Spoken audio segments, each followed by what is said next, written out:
만왕의 왕이 되시며 만유의 주가 되시는 여호와 하나님 아버지, 세세토록 영광받아 주옵소서. 독생자 예수 그리스도를 이 땅에 보내시어 인류의 모든 죄를 대신하게 하시고 그 이름을 부르는 자마다 사망의 저주에서 풀려나 생명의 길로 인도하시니 감사드립니다. 이처럼 주께서 행하신 일에 그 놀라운 역사와 그 은총으로 말미암아 저희들 이 시간 너무나도 감사하여 아무 공로 없이 새 생명을 얻은 이 주의 백성들이 하나님께 경배하며 찬양하기 위해서 모였습니다. 저희들이 드리는 이 예배가 아벨의 제사와 같게 하시고 솔로몬의 1000번째 같게 하셔서 하나님께서 받으실 만한 참된 예배가 되게 하여 주옵소서. 아멘. 거룩하신 하나님 아버지, 여호와로 하나님을 삼는 백성들은 복되다 하셨사오니 이미 복음을 받아들인 자들은 성실함과 경건함으로 하나님께 더욱더 가까이 다가가게 하시고, 아직도 하나님을 알지 못하는 이들에게는 하나님을 알 수 있는 지혜와 지식을 허락하사 모든 민족이 다 같이 한 마음으로 하나님을 섬김으로 복받은 민족이 되게 하여 주옵소서.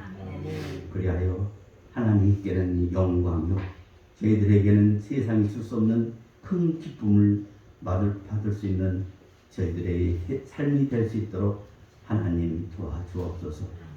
주께서 맡기신 이 아름다운 복음을 또한 세계 열방 가운데 전하는 제사장의 나라가 되기를 간절히 바라고 원하옵나이다.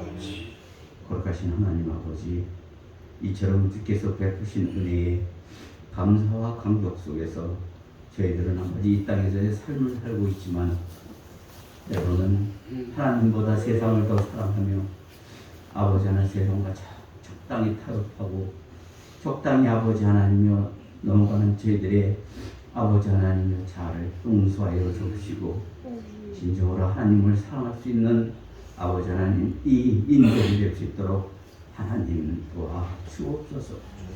그러나 하기 위해서는 먼저 믿는 자들이 아버지 하나님 달라져야겠습니다.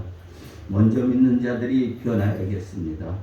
아버지 입술로는 주를 외치면서 아버지 하나님여 세상과 아버지 하나님여 적당히 뒹굴며 살아가는 이 불쌍한 이 죄인들을 주님 용서하여 주옵소서. 아버지 하나님, 오늘도 아버지 하나님 이 거룩한 예배 시간에 아버지 하나님 오늘도 답변함 없이 우리 목사님 단에 세우심을 진심으로 감사드리나이다.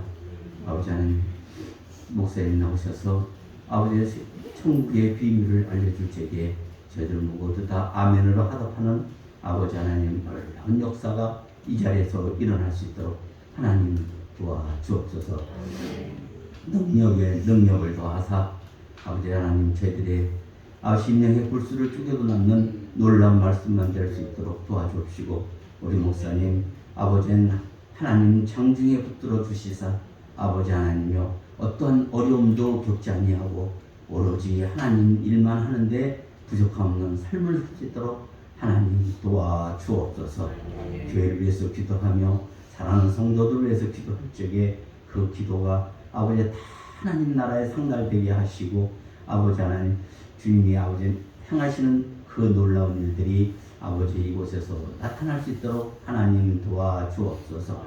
오늘도 아버지 하나님이여 하나님의 사랑을 너무너무 갈급하여 또한 하나님의 자비를 구하고자 이전에 나와 머리 숙인 사랑하는 모든 성도들에게 한량없는 은총을 허락하시사 그들이 바라고 구하고 원하며 찾는 그 모든 것들이 아버지 하나님 주 안에서 다 해결될 수 있도록 하나님 도와주옵소서.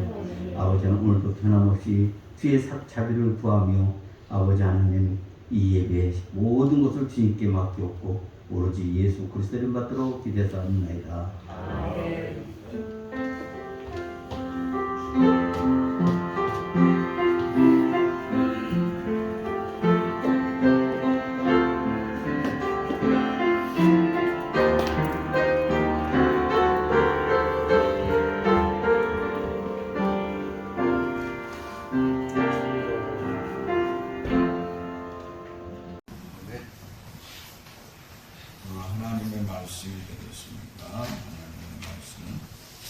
시편입니다. 구약성경 시편 46편이 되겠습니다. 구약성경 836쪽이 되겠습니다. 836쪽 시편 46편 4절 말씀에서 11절 말씀까지 같이 보도록 합니다. 한 시내가 있어 나누어 불러 하나님의 손 곧 지존하신 이의 성소를 기쁘게 하도다. 하나님이 그 성 중에 계시네 성이 흔들리지 아니할 것이라. 새벽에 하나님이 도우시리라. 문 나라가 떠들며 왕궁이 흔들리더니 그가 소리를 내시며 땅이 녹았도다. 만군의 여호와께서 그와 함께 하시니 야곱의 하나님 우리의 피난처시로다. 셀라. 와서 여호와의 행적을 볼지어다. 그가 땅끝을 강지로 만드셨도다. 그가 땅끝까지 전쟁을 쉬게 하시니요 발을 뻗고 창을 끄며 수레를 불사르시는도다. 이르시기를 너희는 가만히 있어 내가 하나님됨을 알지어다. 내가 문나라 중에서 높임을 받으리라. 내가 세계에 적어서 높임을 받으리라 하시는도다. 만군의 여호와께서 우리와 함께 하시니 야곱의 하나님 우리의 피난처시로다. 세라. 아멘. 오래간만에 대성가대가 성가를 하는 모습을 보았습니다. 예배드리기 전에 4부로 연습시키는 것도 처음 봤어요. 테너도 또 테너까지 해주시니까 너무 고맙네. 앞으로도 또 이렇게 계속 했으면 좋겠습니다. 우리 지휘하는 김장로님께서 이 다리를 삐끗해가지고 못 오시고 있는 치료를 받아야 되는데 건강했으면 좋겠습니다. 우린 지난 한 주간 동안 나라의 아픔을 보았습니다. 그래도 나라의 대통령이었던 사람이 세상을 떠났는데 이렇다 저렇다 하는 그런 아픔들을 보았습니다. 대통령을 대통령이라고 말도 못하는 이런 안타까운 지경에 우리가 서 있다는 모습을 보면서 굉장히 안타까웠습니다. 그러면서 나는 한번 쭉 돌아다 보았어요. 우리나라 초대 대통령이었던 이승만, 그 다음에 박정희, 또 야측에서 있었던 김대중, 김영삼, 그다음 삼김 누구더라? 또 김종필, 그 다음에 이번에 세상을 떠나신 그 노태우 대통령, 그 다음에 전두환 대통령, 이들의 모습을 보았습니다. 이들은 다 90세 이상입니다. 이들은 다 이제 세상을 정리하게 되었습니다.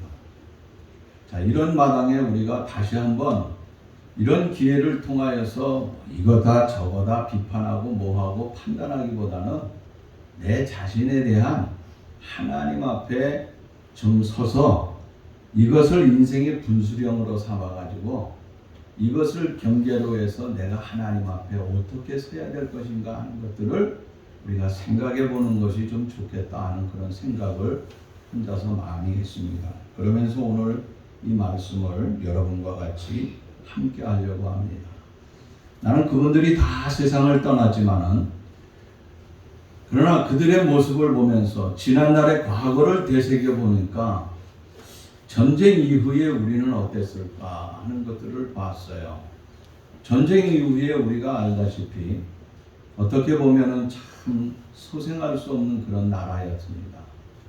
우리나라 국민소득은 67불뿐이 안 됐고 필리핀에 비해서 필리핀은 우리보다 3배가 높았습니다. 아르헨티나나 브라질 같은 이 남미는 우리보다 상당히 뛰어났지요. 우리는 그들에 비해서 참으로 가난하고 힘든 나라였습니다. 그러나 지금에 있어서는 어떻게 되었느냐? 지금은 상상을 초월하는 나라가 되었습니다. 그야말로 초인류 국가가 대한민국이 되었다고 하는 것은 이건 엄청난 기적이라고 하는 것입니다. 70년 만에 우리는 국민소득 3만 불이 넘었다고 하는 것입니다. 3만 얼마인가? 하여간 3만 불이 나와 3만 1,100몇 불이 되는데 하여간 대단한 나라가 되었습니다. 그러면 필리핀은 어떻게 되었느냐? 뭐 비교하기 그렇지만은 꼭 필리핀에 좋아하는 사람들은 싫어할 수도 있어요. 왜 꼭 필리핀을 비하하느냐 그러는데 이웃 나라니까 그래요. 그 사람들은 6.25 전쟁 이후에 우리들에게 좋은 역할을 해줬어요. 우리는 기술이 없었어요. 여기 우리 병원이 있어요. 우리들 병원이 있는데 공항 안에 그 옆에 옛날에 이마트 해둔 자리 그게 국제청사 겸 국내청사 김포공항에 그것도 지울 수 없는 능력이에요. 우리는 필리핀 사람 와서 지어줬어요. 저 장춘체육관이야 우리가 지은 거 아니에요. 필리핀 사람들이 와서 졌어요. 우린 기술이 없었다고 하는 거예요. 그만큼 능력이 없었던 나라예요. 지금은 반대예요. 전 세계 최고 훌륭한 빌딩을 누가 짓습니까? 대한민국이죠.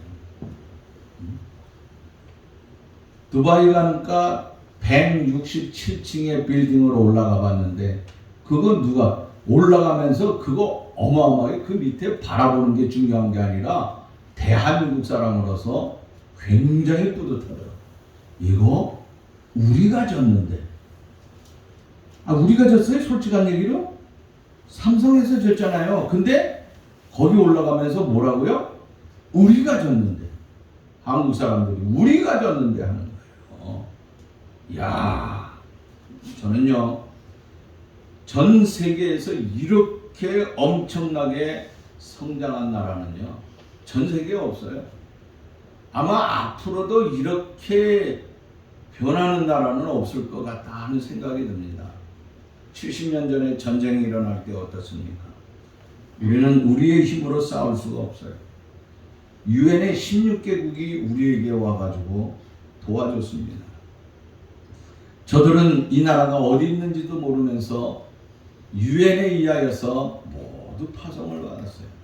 그 중에 지금 얘기한 필리핀도 왔습니다. 심지어 아프리카에서까지 왔습니다. 어마어마하게. 그리고 전쟁이 끝났습니다. 전쟁은 이쪽도 저쪽도 승리가 아니고 반으로 쫙 나게 졌어요. 그런데 그 이후에 참여했던 그들 모두가 세계 지도자들이 하는 말이 저 나라는 100년이 지나도 소생하기 어려울 거야. 100년이 지나도 소생하기 어렵다고 하는 거예요. 그런데 그들과 정반대로 어마어마한 역사가 일어났습니다. 70년 만에 엄청난 성장과 발전을 일으켰습니다. 경제, 정치, 사회, 교육, 문화, 초인류 국가가 되었다고 하는 것입니다. 이렇게 될 수 있었던 원인이 어디 있겠느냐? 경제학자들이나 사회학자들이 말합니다. 이것은 민족 의식에 있었다. 그래서 민족적 집단의식, 또 빨리라고 하는 거.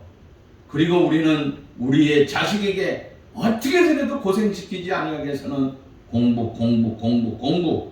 교육열이 세계에서 최고 높은 이런 나라가 되었고 아마 세계에서 문맹이 없는 나라는 어느 나라 일본하고 한국뿐이 없어요. 야, 이건 어마어마하다고 하는 거지. 또 거기에다가 우리나라의 대통령이 우리 한번 잘 살아보세요 하는 거기에 힘이 붙었다고 그들은 원인을 꼽고 있다고 하는 것입니다. 헬라나 로마나 잉카 문명은요 수천 년에 걸쳐서 형성되었습니다. 그러나 현대 문명의 속도는 어떻습니까? 엄청나게 빠릅니다. IT도요 디지털화되면서 하루가 멀다 하고 내용과 형식이 엄청나게 변하고 있다고 하는 거예요. 그런데 우리 민족은 어떻습니까? 이 빠른 변화에 쉽게 적응을 하고 있다고 하는 것입니다. 그리고 그 훈련이 엄청나게 잘 되어 있는 나라가 대한민국이라고 하는 것입니다. 생각해 보세요. 서양 사람들은요, 식사를 해도 어떻습니까? 고기를 넣고 거기다가 와인까지 넣고 식사를 하면서 한 점 뜯어먹고 또 병아리처럼 물 한 모금 먹고 하늘 한번 쳐다보고 대화를 합니다. 이렇게 해가지고 식단을 그 점심시간을 가지는데 점심시간을 얼마나 갖습니까? 보통 2시간에서 3시간 안 되는 거예요. 아니, 고 한 잔 쬐끔 넣고서 병아리 새끼 그 물 한 번 먹고 하늘 쳐다보듯이 그러고 또 얘기하고 또 한 점 먹고. 이야, 그런데 우리 식사는 어떻습니까? 우리 어렸을 적에요, 지금 식사하고 조금 다릅니다. 우리의 젊은 시절이 어땠느냐? 밥 먹을 때요, 밥상에 둘러앉으면 웬 애들이 그렇게 많습니까? 우리 집은 그래도 적어요. 옆집 칠성이네 집, 내가 늘 얘기하잖아요. 칠성이 형네 집에 가면요, 자식이 7, 8이에요. 밥 먹는데 보면요, 조용해요. 숟가락 딱 들었으면 시작과 동시에 끝이에요. 숟가락 들었는데 없어요. 그리고 밥 먹다가 거기 누군가 하나 칠성형 동생이 뭐 얘기하려고 그러면요, 머리통을 갖다가 아버지가 탁 치면서 이놈의 새끼 밥 먹는데 재수없게 복달아나 이 새끼야. 어찌다 말이 많냐고. 밥 먹는데요, 떠들면 복달아나 안 되는 거예요. 그러나 서양 사람들은요, 끊임없이 얘기를 해요. 처음에 제가 제일 먼저 간 게, 해외에 나간 게 대만이에요. 이진희 선교사라고 있어가지고 굉장히 가깝게 지냈는데 교회가 어렵지만 한번 가보고 싶더라고요. 그래서 노예, 한선호에 있을 적에 몇몇 목사님들하고 떠나게 됐어요. 그래서 박승준 목사님, 김경환 목사님, 또 이렇게 여러 젊은 목사님들하고 같이 그곳에 갔어요. 근데 그곳에 가서 식사하다가 밤중에 깜짝 놀랐어요. 정말. 세상에요, 얼마나 시끄러운지. 샤브샤브 뷔페 같은 건데 저는 세상에 태어나서 처음 먹어보는 거예요. 지금 생각하니까 샤브샤브예요. 그거 갔네. 이게 얼마나 떠드는지 시끄러워서 밥을 못 먹겠어. 그래서 나는 대충 하고 나왔어. 시끄러워서 도저히 못 있겠어. 그들하고 비교하면요, 우리나라는요, 대단히 양반인 것 같아요. 우리는 식사하는 문화를 붙어서 어떠느냐, 너무 초스피트해요. 여기 군대 갔다 오신 분들이 많이 있지만은 군대 가면은요, 우리 시대는요, 밥 먹는 것도 조교가 나와가지고요, 자, 밥숟가락을 든다 해가지고 들으라 그러는 거예요. 딱 들었는데 뭐라 그러는 줄 아닙니까? 식사 완료 15초 전. 아니, 밥숟갈 들었는데 15초 전이래. 아니, 밥을 한 술도 뜨지도 않았는데 식사 좀 시작하는데 시작을 해야 되는데 15초 전. 그러니 어떡합니까? 그냥 막 먹어대는 거예요. 여러분, 15초 만에 밥 한 공기보다 큰 그 짬밥 먹어봤어요? 저는 먹었어요. 내가 보니까 15초도 안 걸린 것 같아요. 10초면 군인들은 싹 끝나요. 자, 이런 문화 속에서 우리는 빨라질 수뿐이 없었어요. 거기다가 지금 가만히 생각해 보세요. 2002년도에 우리가 월드컵을 했어요. 저는 월드컵이라는 게 별건가 했어요, 사실. 근데 그때 농어촌 목회자들을 돕는 역할을 했어요. 그래서 이성복 목사님하고 저하고 같이 보리떡 선교회를 하면서 동원교회에 있던 정장로님하고 몇 분들이 도와줘가지고 같이 일을 했어요. 물론 우리 교회에서도 많이 도와주셨어요.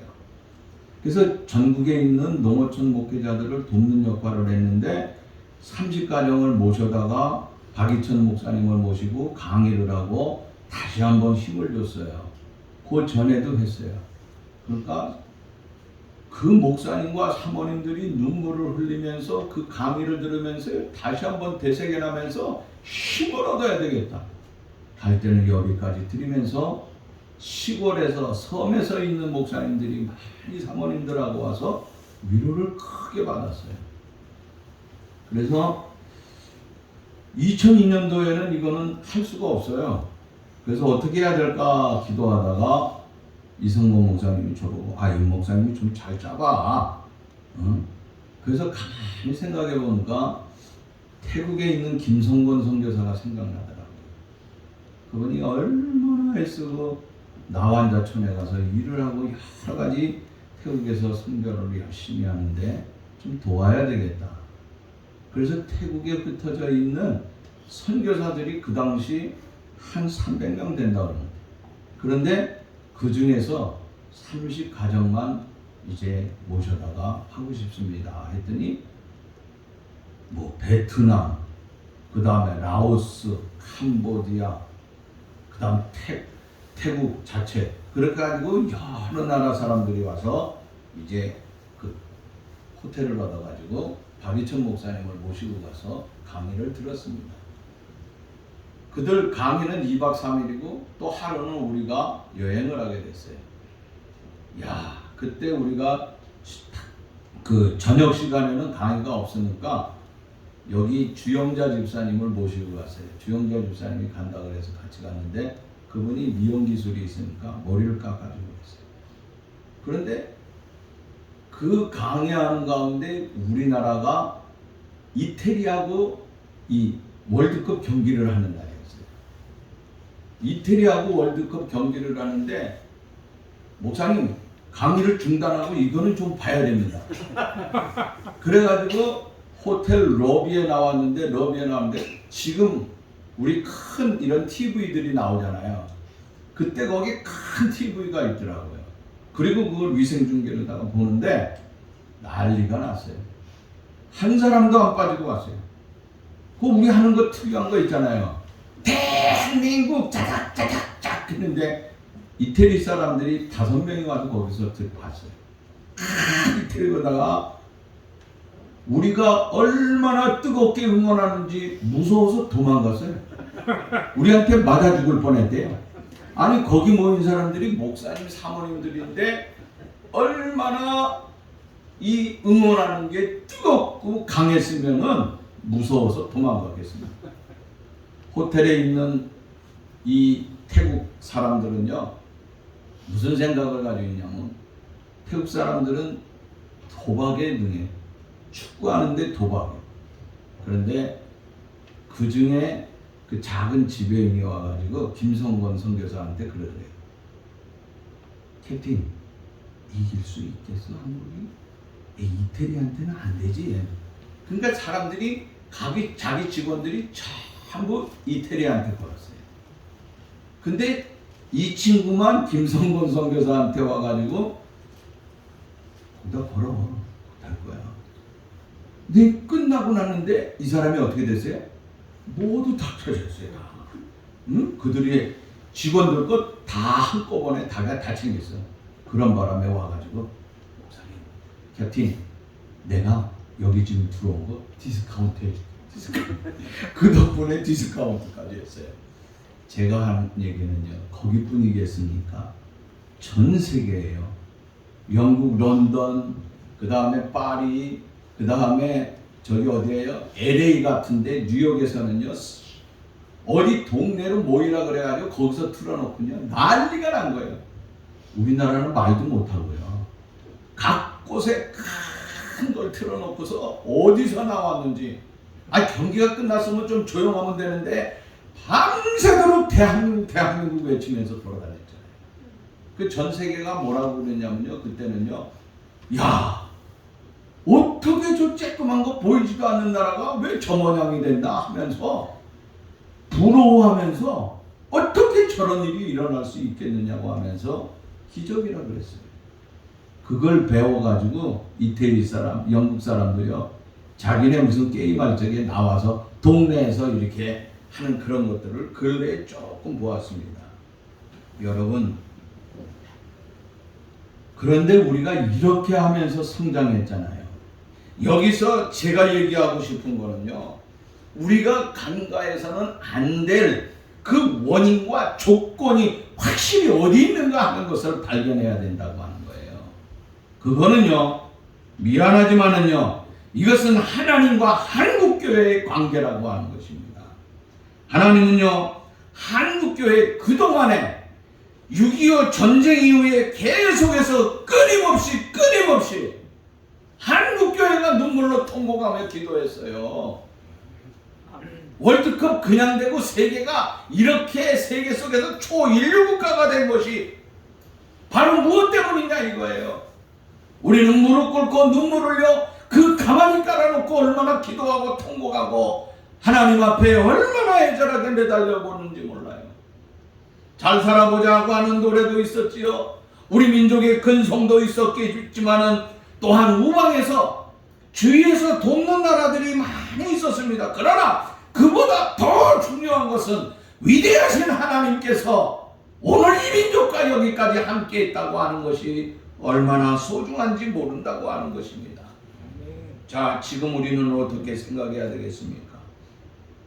우리는 그 은혜를 저버리고 이 관리에 실패하게 되면은요, 잘 살던 나라들이 도태했던 것처럼 우리도 돌아갈 수 있다고 하는 거예요.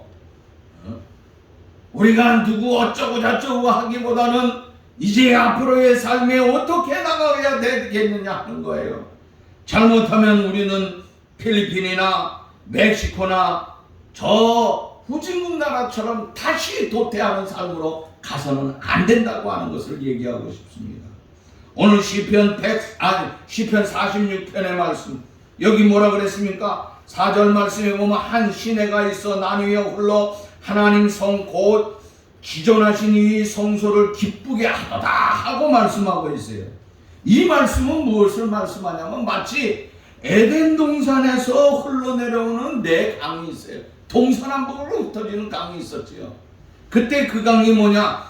비손강, 기혼강, 헤드렛강, 유브라데스강 이런 것들이 흐르고 있었다고 하는 것입니다. 그것이 흐르는 것처럼 은혜의 강물이 성전을 통과하고 그 물이 다시 예루살렘 성을 적시면서 이스라엘 나라는 다시 새롭게 살아나고 있다고 하는 모습을 표현하고 있다고 하는 것이에요.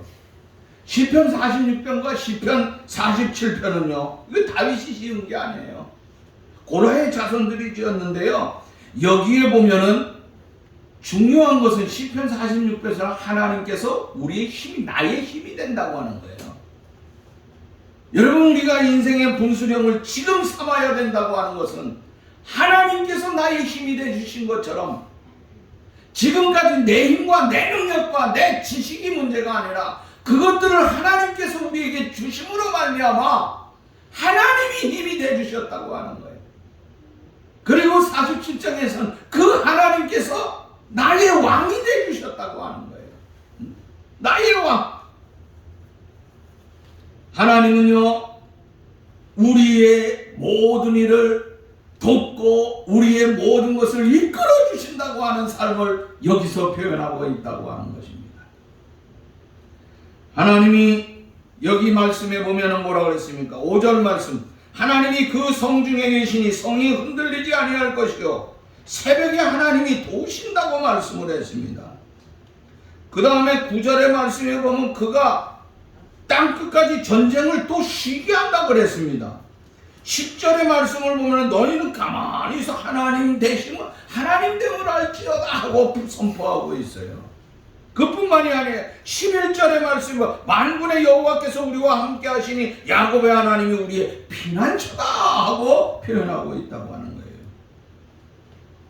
자, 여기에 이 모든 말씀을 통하여서 하나님께서 우리를 도와주신다, 하나님이 우리를 인도해 주신다고 하는 것입니다. 사울왕은요, 하나님의 은혜로 왕이 됐지 지가 잘나서 왕이 된 게 아니에요. 하나님의 은혜로 왕이 됐는데 그 은혜를 제대로 관리하지 못함으로 어떻게 됐습니까? 왕에서 떠나버렸어요. 자기뿐만 아니라 자기 후손들에게도 끊겨지고 말았다고 하는 거예요. 그러나 그 다음에 왕이 된 다윗은 어떻습니까? 그도 역시 하나님의 은혜를 통하여서 왕이 되었습니다. 그런데 다윗이 하나님의 은혜로 왕이 되었지만은요, 다윗은 자기의 재임 기간 동안 어떻게 됐냐? 실수투성이에요. 잘못한 거요. 들춰보면요, 어떻게 보면은요, 사울왕이나 다윗왕이나 똑같다고 하는 거예요. 차이가 없어요, 별로요. 사람들이 그래요. 사울왕은 죄를 많이 지었고 다윗은 죄를 뭐 덜 지어서 어쩌고 저쩌고 그럽니다. 아니에요. 사울왕도 죄를 지을 뿐만 아니라 다윗 왕조도요, 역시 죄를 지고 살았다고 하는 거예요. 그런데 여기서 우리가 중요한 것은 그 이후의 삶이라고 하는 거예요. 우리가 실수하고 범죄할 수 있지만은 그 후에 어떻게 관리하느냐 하는 거예요. 그 관리를 사울은 잘못했다고 하는 거예요. 다윗은 어떻게 했습니까? 그 관리를 너무너무 잘했다고 하는 거예요. 그래서 자기의 잘못을 깨닫고 그 잘못을 하나님 앞에 통회하면서 은혜의 물줄기를 자기에게 돌릴 수가 있었다고 하는 것입니다. 예수님의 제자들 가운데 12제자가 있지만 많은 사람들이 그래도 앞서 나가는 사람이 베드로라고 얘기합니다. 그러나 예수님의 제자 12줄 가운데 하나인 가룟 유다는 아주 나쁘게 표현하고 있습니다. 가룟 유다 그렇죠. 그런데 가룟 유다의 죄나 베드로의 죄나 그게 그거예요. 베드로는 어땠습니까? 예수님 옆에서 예수님의 사랑을 그야말로 최고로 받았는데, 아니 예수님이 고난당하고 십자가에 죽으러 갈 때 나는 저 사람 같이 있었던 사람이요. 어린아이가 그러니까 뭐라, 뭔 소리야, 내가 그러면 천벌을 받는다. 아니 그렇게 부인하는 사람이 어디 있습니까 세상에. 베드로는 3번씩이나 저주하고 부인했어요. 그런데 유다는 어떻습니까? 유다는 약삭 빠르게 6월절 전날이면 누구 찾아갑니까? 대제사장 찾아가요. 내가 이제 요렇게 하겠습니다. 그래, 잘했다. 대제사장은 그렇지 않아도 예수를 잡아 죽이려고 했는데 신이 났어요. 그래서 가룟 유다를 위해서 돈을 준비했어요. 이게 마가복음에 보면은 우리가 잘 나타나 있습니다. 그래서 가룟 유다는 은 30에 그걸 팔아먹었다고 하는 거죠. 이 둘 다 똑같습니다. 어떻게 보면 이게 제자들이 할 짓이냐 이거예요. 그동안 3년 동안 자기를 위해서 어떻게 했는데 이렇게 할 수 있겠습니까? 그러나 중요한 것은 그 후에 관리라고 하는 거예요. 베드로는 어떻게 회개했어요. 유다는 회개하지 않았다고 하는 거예요. 베드로는 성공할 수 있었다고 하는 것, 자기 관리를 철저히 했다고 하는 것입니다. 베드로는 아무리 생각해봐도 내가 하나님 앞에 죄인이구나, 내가 잘못했구나 하면서 내가 어떻게 이렇게 할 수 있을까? 내가 어떻게 주님께서 나를 여기까지 인도해 주셨는데 내가 너무너무 잘못했구나 하면서 철저히 얘기하면서 뭐라 그랬습니까? 밖에 나가서 통곡하며 울었다 그랬습니다. 이건 철저한 회개의 삶이에요. 베드로가 잘나서 수제자가 된 거 아니에요. 히스기야는 왕이었지만 이웃나라에서 쳐들어올 적에, 심지어 자기가 병 걸려서 곧 죽게 되었을 적에 하나님 앞에 눈물로 통곡하고 애절하게 간절하게 회개하고 눈물로 기도할 적에 하나님께서 그를 막아주시고 적을 막아주실 뿐만 아니라 그 생명을 15년 동안 연장시켜 주시지 않았냐 이거예요. 베드로의 이 사나이 대장부의 통곡과 기도를 하나님께서 들어주신 거예요. 히스기야가 왕이지만 하나님 앞에 애절하게 통곡하고 기도할 적에 하나님께서 들어주셨다고 하는 거예요. 그러나 유다는 어떻습니까? 살살 눈치나 보고 안 되겠다, 여기 더 이상 있다가는 큰일 나겠다 생각했어요. 마가복음 14장에 보면은요, 대사장에 찾아갔다가 그 다음날 6월절이 됐는데 6월절에 뭐라 그럽니까? 여기서 함께 먹는 자 중에 나를 여기 먹는 자 중에 나를 팔자가 있다 그러니까 살짝 접니까? 그러면서 어떻게 살짝 빠져나가서 고발해 보잖아요. 그리고 돈 받아가지고 튀겨요. 여러분, 오늘 그의 삶이라고 하는 것은 내가 지금 혼자 저들보다 잘 먹고 잘 살겠다고 하는 거. 지금까지 지가 돈 가지고 있었잖아. 지가 회개고 모든 것을 가지고 있었으면은 그걸 가지고 은혜롭게 살 줄 알아야 되는데 그게 아니고 계속해서 물질에 대한 탐욕이 있었다고 하는 거예요. 그 물질 세계에 깊이 빠져들어갔다고 하는 것입니다. A. 프롬이라고 하는 사람이 소유냐 존재냐 하는 책을 썼어요. 이 소유냐 존재냐 하는 책을 오래전에 썼는데 이 책에서 말하고자 하는 것은 뭐냐면 현대 산업사회의 문제점을 얘기하고 있습니다. 그 오늘날 우리의 문제점들을 이 사람은 미리 이 프롬은 다 보고 있었다고 하는 거예요.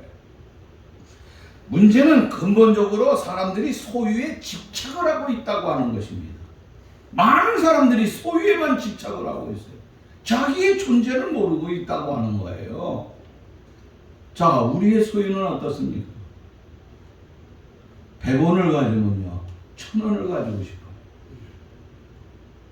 1000원을 가지면요 10,000원을 가지고 싶습니다. 애들도 요새는 배춧잎하고 노란잎하고 갖다 주면요 노란 거 가지려고 그래요.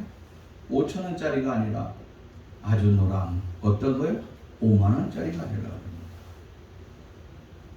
사람은요 1억을 가지면 10억을 가지고 싶습니다. 10억을 가지면 100억을 가지려고 그러고 요새 부자는요 어느 정도 돼야 부자라고 그러죠? 옛날에는요 100만 장자 100만 원만 있으면요 최고의 부자였어요. 근데 우리 100만 원 가지고 부자라 그래요? 아니잖아요. 요즘은요 최소한도 얼마를 가져야 될까요? 네? 아유, 장로님은 시대를 왜 이렇게 빨리 읽어요? 그래도 1조는 가져야지 부자라고 하지. 맞아, 그 정도는 부자라고 하지. 여러분, 사람이 그렇다고 하는 거예요. 그래서 프롬은 말하기를 인간이 산업사회의 불행과 소외에서 벗어나려고 하면은 소유의 모드에서 존재의 모드로 전환해라고 하는 것입니다. 자신의 존재를 돌아보는 사람, 이것이 얼마나 소중한지 몰라요. 그렇다고 하면 신앙의 인물 가운데 베드로와 유다를 생각할 적에 베드로는 자기의 존재를 돌아봤어요. 그리고 하나님 앞에 그가 통회하며 통곡하며 눈물을 흘렸다고 그랬어. 그랬을 적에 그야말로 그 하나님께서 그를 갖다가 초대교회의 기둥으로 세운 거예요. 그렇기 때문에 그 존재를 돌아봤기 때문에 그가 한번 성령의 은혜를 그 마가의 다락방에서 채운 마음 이후에 나가서 복음을 전할 적에 두려워하지 않아요. 그 다음부터는 자기를 죽인다고 해요. 그리고 마지막에는 어떻게 내가 예수님처럼 바로 죽을 수가 있겠느냐 이놈들아 날 거꾸로 매달아라. 그리고 예수님 반대로 거꾸로 매달아서 죽었다고 하는 전설이 있지 않습니까? 그러나 가룟 유다는 어떻습니까? 소유의 덕, 욕망의 덫에 걸렸다고 하는 것이에요. 그래서 결국은 자기 자신이 그 돈 가지고 편안할 줄 알았는데 그것도 편안함을 누리지 못하고 스스로 자결하는 비참한 생애에 마감을 했다고 하는 것입니다. 저는 오늘 왜 이런 설교를 하느냐? 오늘 우리 시대를 지금 돌아다 보세요. 대통령 두 분이 세상을 떠났어요. 근데 어쩌고 저쩌고 하고 말이 많아요. 그러다 보니까 우리도 이쪽 편에서든 저쪽 편에서야 되는 것처럼 생각을 하고 있어요. 여러분, 우리는 이럴 적에 국가의 기로도 중요한데 내 신앙의 이때의 분수령을 삼아야 되지 않겠느냐 하는 거예요. 내가 어디에 서가야 되겠느냐 하는 것이에요. 다시 한번 우리는 지난날 6.25 이후에 하나님의 성전에서 무릎을 꿇고 애절하게 기도하였던 그 모습의 삶으로 다시 좀 돌아와야 되겠다. 예수 믿는 우리들만이라도 우리가 다시 돌아와야 된다고 하는 것입니다. 우리는 너무 부유해졌어요. 초인류 국가가 되었습니다. 그러다 보니까 서서히 하나님이 없어도 됩니다. 왜? 내 소유가 있기 때문에. 좋은 아파트가 있습니다. 좋은 차가 있습니다. 나를 위로해주는 재물까지 거기에 있습니다. 그러니 주님이 필요 없다고 하는 것입니다. 나는 소유가 좋지 존재가 좋은 것이 아니라고 하는 것입니다. 오늘 우리가 발전하는 이 성장의 발목을 누가 태클을 걸지 알 수 없어요. 우리가 열심히 박지성이가 옛날에 그 뛰어다닐 적에 누군가 그 상대방 선수가 다리를 탁 발랑 넘어지잖아요. 응? 요새 우리 손흥민 선수가 얼마나 영국에서 열심히 잘 뜁니까?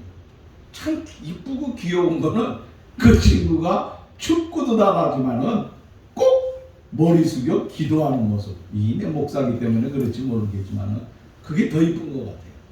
그래서 하나님이 도와주시지 않는가 하는 생각이 드는데, 자, 우리가 이렇게 누군가에게 내가 세상에 있어서 이 민족이 계속해서 하나님의 은총 속에서 뻗어나가는 것을 태클을 건다고 하면 우리는 다시 뒤로 돌아갈 수뿐이 없어요. 그렇게 되면 훗날 역사의 증언이 어떻게 쓰여질까 하는 안타까운 생각을 가지게 됩니다. 오늘 8절 말씀에 가서 보세요. 와서 여호와의 행적을 볼지어다. 그가 땅을 황무지로 만드셨다 그랬습니다. 9절 말씀 보니까 그가 땅 끝까지 전쟁을 쉬게 한다. 그 다음에 뭐라 그랬습니까? 활을 꽂고 창을 끊으며 수레를 불사르다 하면서 말씀하고 있습니다. 뿐만 아니라 10절 말씀, 너희는 가만히 있어 내가 하나님 되면 알지어다 하고 말씀. 이 말씀 전체적으로 중요한 게 뭡니까? 하나님이 우리의 왕이다. 하나님이 우리의 힘이다. 그러니까 우리가 누구를 의지해야 돼? 하나님을 신뢰해야 된다. 하나님을 인정해야 된다고 하는 거예요. 그렇다고 하면 왜 그럴까요? 하나님을 인정하지 못하고 하나님을 떠나 사는 사람들이, 하나님의 사랑과 은혜와 축복 속에 사는 사람들이, 떠나는 사람들이 너무 많으니까 안타까운 심정으로 한 거예요. 안타까운 심정. 오늘 이 시대에 세상에 누구를 봐야 되겠습니까? 오늘 우리 하나님을 바르게 바라볼 수 있는 그런 삶이 좀 돼야 되겠다고 하는 거예요. 아메리카를 가면은 어떻게 북아메리카, 남아메리카입니다. 그죠? 그 북아메리카는 어디입니까? 미국, 카나다입니다.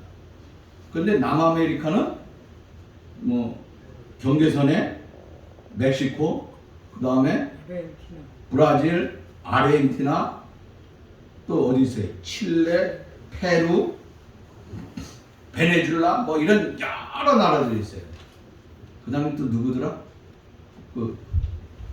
또 무슨 나라였더라고요? 우리 아래층 장로님 동생 순교하는데. 네? 자마이카라고 하는 나라. 자마이카 가서 내가 얼마 전에 얘기했는데 그 우리 후배 선교사가 가서 죽었어요.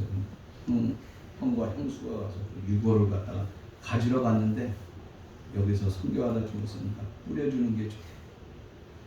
그걸 뿌리고 오는데 눈물을 얼마나 흘렸는지 모른다고 하면서 얘기를 들으면서 같이 눈물을 흘리고 함께 기도하는 게 며칠 전 밤에 생각이 나요. 참 너무너무 안타깝더라고요. 그런데 난민은 어떻습니까? 난민은 전체적으로 보면은요, 뭐 다 그런 건 아니라 전체적으로 돈 벌러 간 거예요. 금 캐러 갔잖아요. 서양 사람들이 금 캐러 갔어요. 우리나라 사람들은 뭐 하러 갔어요? 돈 벌러 갔어요, 아르헨티나에. 그래서 이 제복, 옷 그거 하는 거고 말이에요. 근데 미국은 뭡니까?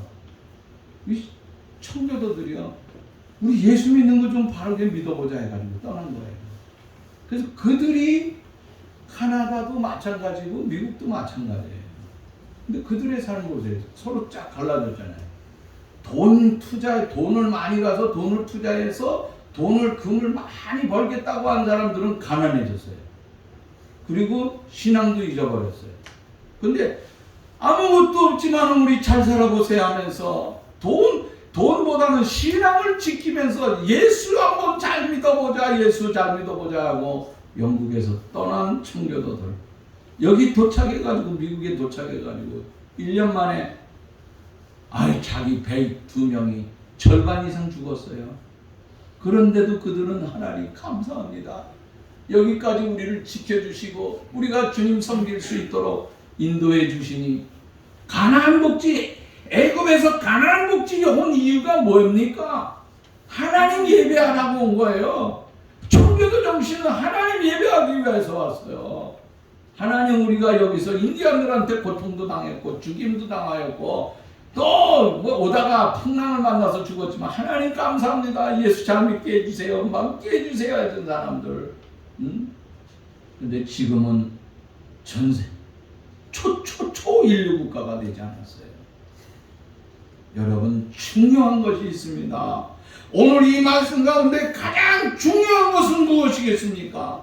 우리 민족이 지금, 과거의 대통령이 어떻게 됐든지 간에 우리가 어떤 삶을 살아야 되겠느냐 하는 거예요. 우리가 예수 믿는 진실한 삶, 하나님이 나를 도와주셔야 된다, 하나님이 나를 이끌어 주셔야 된다, 하나님이 나의 힘이고 하나님이 나의 왕이라고 하는 삶을 우리는 반드시 기억해야 된다고 하는 거예요. 어쩌다 아들이 있으니까 미국을 갈 때가 있습니다. 미국을 갈 때마다 미국의 변화된 모습을 저는 많이 봅니다. 딱 들어가면요, 요새는요, 예수님 닮은 사람이 얼마나 많은지 몰라요. 한 번은 맨하탄에 갔는데 예수님의 닮은 사람들이 참 부러운 사람들이 있어요. 눈이 부시부시합니다. 수염이 다 이렇게 났습니다. 몸매는요, 기가 막힙니다. 그야말로 멋있는 사람이에요. 그런데 그는 집이 없이 늘 맨하탄 근처에서 노숙하는 사람. 야, 그들이 가지고 있는 게 얼마나 부러운지 몰라요. 그들은요, 영어를 얼마나 잘하는지 몰라요. 그들의 인물은요, 너무너무 잘생겼어요. 저하고 옆에서는요, 게임이 안 돼요. 어느 날 맨하탄에서 웬 박스카가 하나 와요. 그 뒤에 이렇게 비어있는 거죠. 근데 거기 사람들이 쭉 줄 서 있어요. 괜찮은 사람들이 있는데 예수님 사람이 몇 명 예수님이 있어요. 그래서 저도 그 예수님 뒤에 서서 기다리고 있습니다. 그런데 그 예수님께서 나를 쳐다보는 거예요. 저는 뭐지? 모습은 예수님인데 행동은 예수님이 아니야. 무서워가지고 쓱 도망갔어요. 보니까 저 떨어져서 이렇게 보니까 피자를 내리고 있어요. 노숙자들에게 피자 한 판 이만한 거 주더라. 이만한 거. 어떻게 그게 뭐 좀 파파존스 피자 같은데 그거 진짜 먹고 싶은 생각이 들어요. 그래서 어떻게 눈물을 머금고 옆에 피자집 가가지고 한 조각만 먹어. 나 한 조각만 먹어도 못 먹겠어, 솔직한 얘기. 그리고요, 미국 식품이요, 얼마나 짠지 몰라요. 짜서 못 먹어, 짜서 못 먹어. 자, 이제 우리로 들어가 봅시다. 우리의 겉모양이 어떻습니까?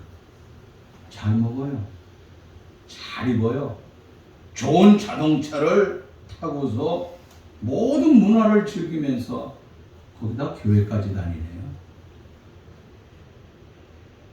다시 한번 내 모습을 돌아봐 보세요. 내 안에 과연 예수님의 영이 있는가? 예수 그리스도의 정신이 살아있는가? 우리의 겉모습만 예수님 모습이 아니고 우리의 속사람, 우리의 영이 주님 앞에 진짜 바르게 서 있는가? 지금 이 시대에 우리 인생의 모든 분기점을 삼을 수 있어야 되겠다고 하는 거죠. 오른쪽으로 가면 정상으로 올라갈 수 있습니다.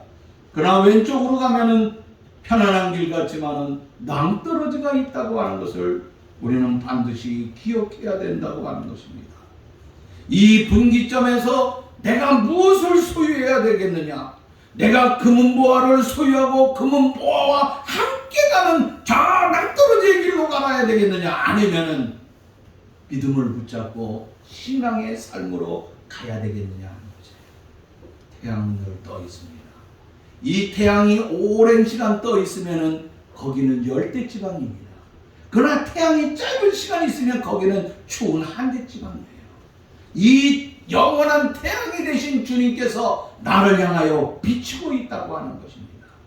그때 그 비치는 주님과 함께 영원히 한다고 하면은 우리 속에 계속해서 아름다운 12가지 열매를 맺을 뿐만 아니라 거기서 그 신앙의 아름다운 삶을 통하여서 하나님이 주시는 아름다운 축복의 삶은 영원하리라 믿습니다. 이런 신앙의 삶을 생각하면서 오늘 소유를 선택할 것이냐 존재의 신앙의 삶을 선택할 것이냐 하는 바른 것을 알고 하나님 앞에 바르고 신실하게 살아가는 저와 여러분들의 뜨거운 신앙의 삶이 될 수 있기를 간절히 바라는 것입니다. 하나님 아버지, 오늘 우리 시대는 너무나 갈라놓았습니다. 여기저기 갈라졌습니다. 갈라진 속에서 우리는 어떤 길을 갈아야 되겠습니까? 주님 붙잡고 믿음으로 바르게 갈 수 있는 우리 삶이 되게 하여 주시고 우리 속에 뜨거운 사랑의 삶이 넘쳐날 수 있도록 주님 도와주옵소서.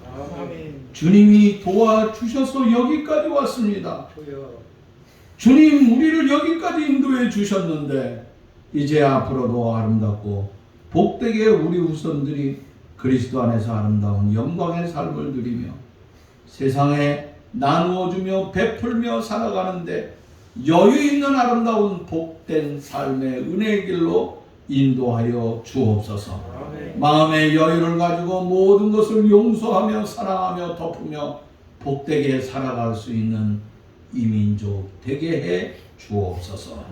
우리 대광의 모든 식구들 소유와 존재에 있어서 무엇을 선택해야 될 것인가 바르게 다시 한번 생각해보고 하나님이 기뻐하는 소중한 삶의 길로 걸어갈 수 있는 우리 모두가 다 되게 해 주옵소서.